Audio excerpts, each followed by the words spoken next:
शम्भुं शङ्कररूपिणं यमाश्रितो हि वक्रोऽपि चन्द्र सर्वत्र वन्द्यते।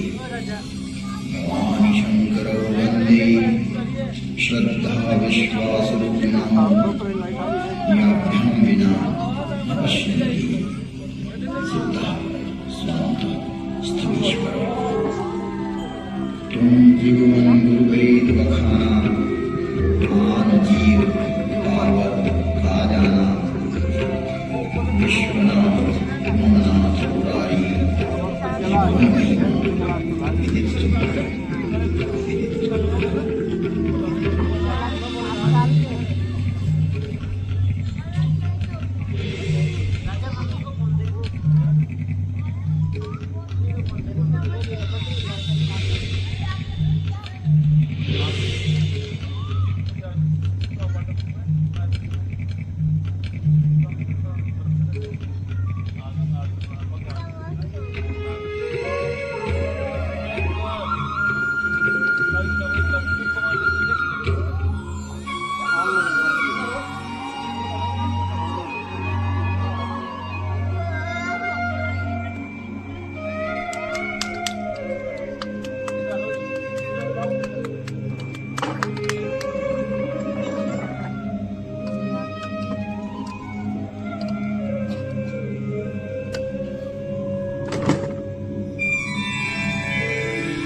वीडियो चल रही है पूरी।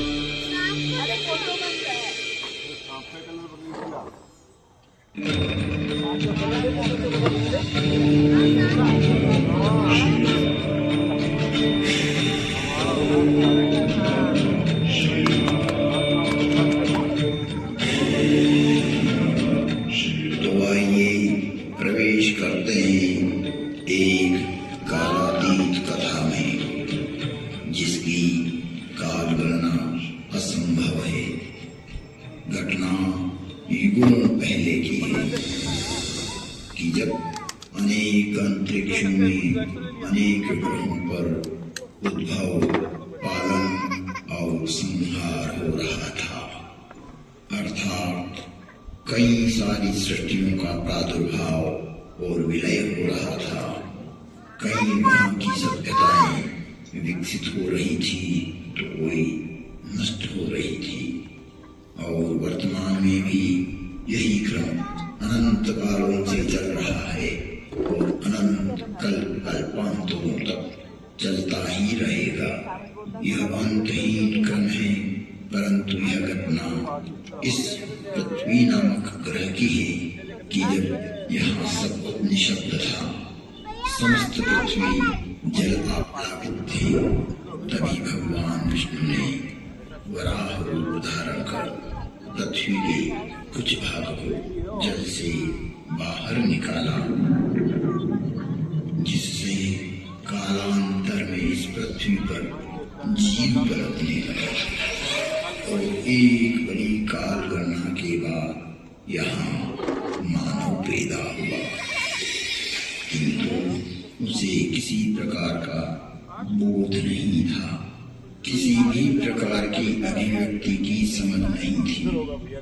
ना तो उस समय शब्द था, ना कोई वर्णाक्षर।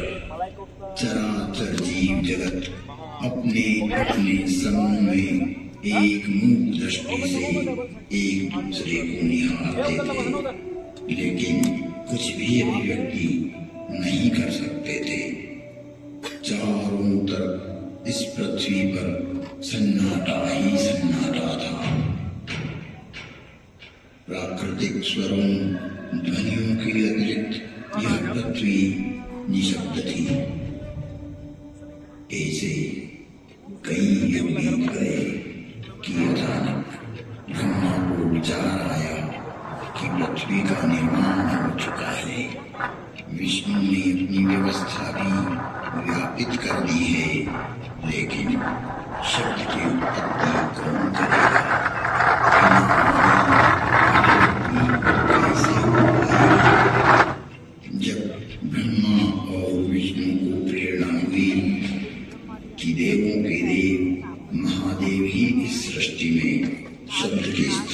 कर सकते हैं, शब्द ब्रह्म का दान दे सकते हैं।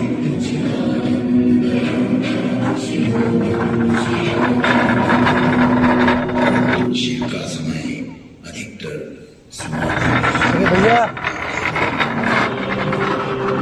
जगत में वेद की स्थापना के लिए, मनुष्यों में, प्राणियों में सत्य, प्रेम और करुणा की भावना प्रकट करने के लिए, शब्द को देह देने के लिए महादेव को समाधि से जगाना अति आवश्यक है। जब ब्रह्मा, विष्णु और सारे देवताओं ने महर्षि पाणिनि को प्रेरणा की कि वो महादेव को प्रसन्न कर जगत में शब्द प्रकट करने की प्रार्थना करें,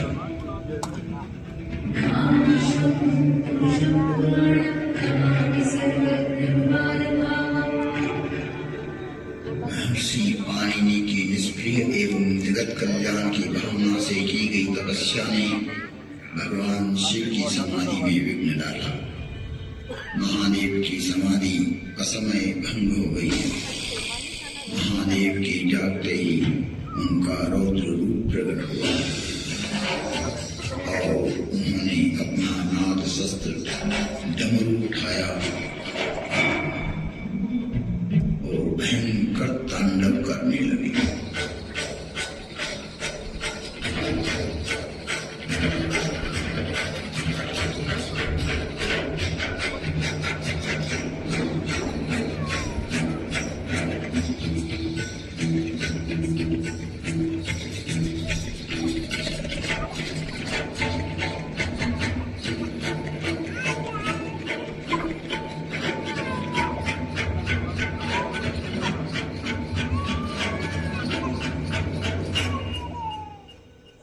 इतना भयंकर तांडव किया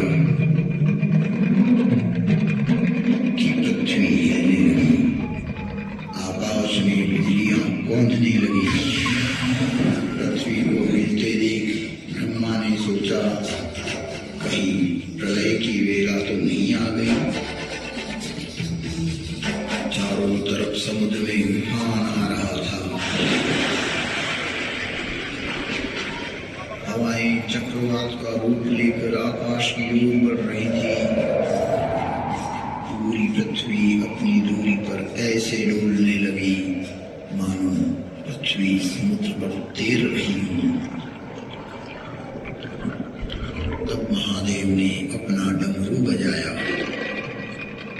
और असमय समाधि में हुए विघ्न के कारण तांडव करते हुए मानो अपने इस नाद से संसार को बधिर कर देंगे,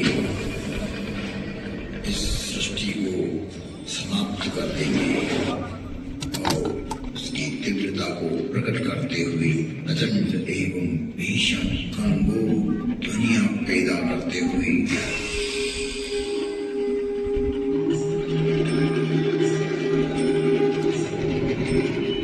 उग्र एवं महिमामय भयंकर डमरूनाद किया, जिससे प्राणी मात्र की श्रवण इंद्रियां लुप्त हो गई। नाद इतना भयावह था कि प्राणी मात्र के कर्ण भेद हो गए। कुछ काल के लिए यह स्थिति बन गई।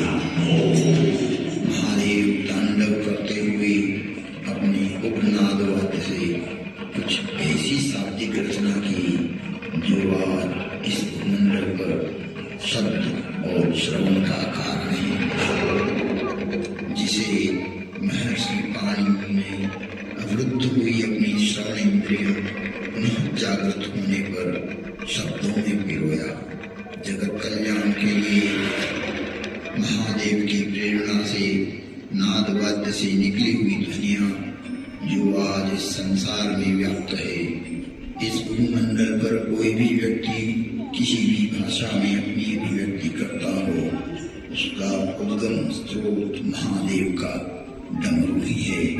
और वो डमरू इस प्रकार बोला, ऐ ऋ ऋ ऐ औं ऐयोच अयवरट लं न्यमगणनं जभय गणदश जब गणदश खपचटत चटतव कपय शशशर हल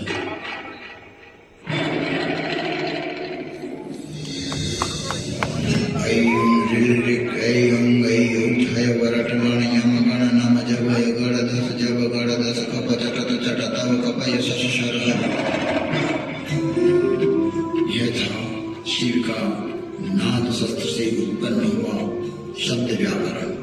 इससे शब्द की संरचना हुई और डमरू ने जिस प्रकार ये 14 शिव सूत्र परमात्मा शिव ने जगत को दिए वो आज सभी की अभिव्यक्ति का कारण है।